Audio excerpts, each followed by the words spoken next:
সরকারের বিরুদ্ধে ষড়যন্ত্র চলছে এমন অভিযোগ করে প্রধানমন্ত্রী শেখ হাসিনা প্রশ্ন করেন, আওয়ামী লীগকে উৎখাত করে কাকে ক্ষমতায় বসাতে চায় অতিবাম অতিডানরা।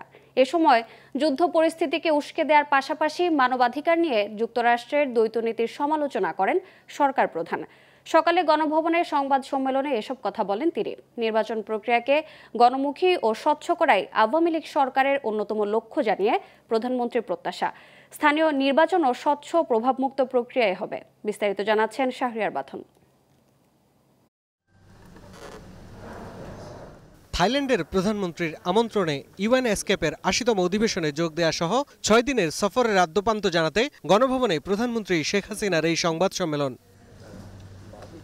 এ সময় সাংবাদিকদের বিভিন্ন প্রশ্নের উত্তর দেন প্রধানমন্ত্রী। তিনি বলেন, জনগণ যতক্ষণ চাইবে ততক্ষণ ক্ষমতায় থাকবে আওয়ামী লীগ। সরকার উৎখাত করার ষড়যন্ত্রে লিপ্ত অতি ডান অতি বামরা এদেশের ক্ষমতায় কাকে বসাতে চায় সেই প্রশ্ন রাখেন শেখ হাসিনা। বিশ্বাস করেছি যে জনগণ যতক্ষণ চাইবে ততক্ষণই থাকবো ক্ষমতায়, কারণ আমরা জনগণের ভোটেই নির্বাচিত হয়ে এসেছি। তো আমার একটা প্রশ্ন আমি এটা করতে চাই যে আমাদের বিশেষ করে যারা অতি বাম আমরা সবসময় মনে করি তারা খুব প্রোগ্রেসিভ, যে ঠিক আছে তারা আমাকে উৎখাত করবে, পরবর্তীতে কে আসবে তাহলে সেটাকে ঠিক করতে পেরেছে? দ্রব্যমূল্যের ঊর্ধ্বগতি রোধে সরকারের চেষ্টার কথাও জানান প্রধানমন্ত্রী। সাধারণত ধরা হয় যে সরবরাহ কম থাকলে দাম বাড়ে, কিন্তু এখানে দেখা যাচ্ছে সরবরাহ ঠিকই আছে কিন্তু দাম বাড়ছে।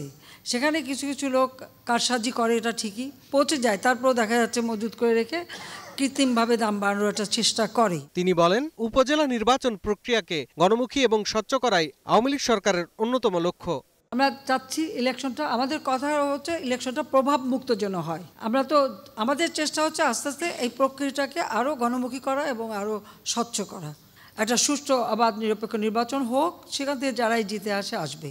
যুদ্ধ পরিস্থিতিকে উস্কে দেওয়ার পাশাপাশি মানবাধিকার নিয়ে যুক্তরাষ্ট্রের দ্বৈতনীতির সমালোচনাও করেন সরকার প্রধান। যে এই দুমুখ নীতি কিসের জন্য? এক জায়গায় মানুষ খুন করলে তারপর আবার তাদেরকে আবার টাকাও দেওয়া হয়, অস্ত্রও দেওয়া হয়, মানুষ হত্যা, আবার অপর জায়গায় দেখা গেলো যে মানবাধিকার নিয়ে। তো এই যে মানবাধিকার সংস্থাগুলি, আমাদের দেশেও তো কত মানবাধিকারের বিরাট বিরাট প্রবক্তারা আছে, তারাও চুপ কেন? সেটা আমারও প্রশ্ন। রাজনৈতিক জোট ১৪ দলের সাথে শিগগিরই বৈঠক হবে বলেও জানান আওয়ামী লীগ সভাপতি। ১৪ দল তো অবশ্যই আছে, থাকবে না কেন? তাদের সাথে আমাদের সবসময় যোগাযোগ আছে, আমি খুব শিগগিরই তাদের সাথে আবার বৈঠকও করব।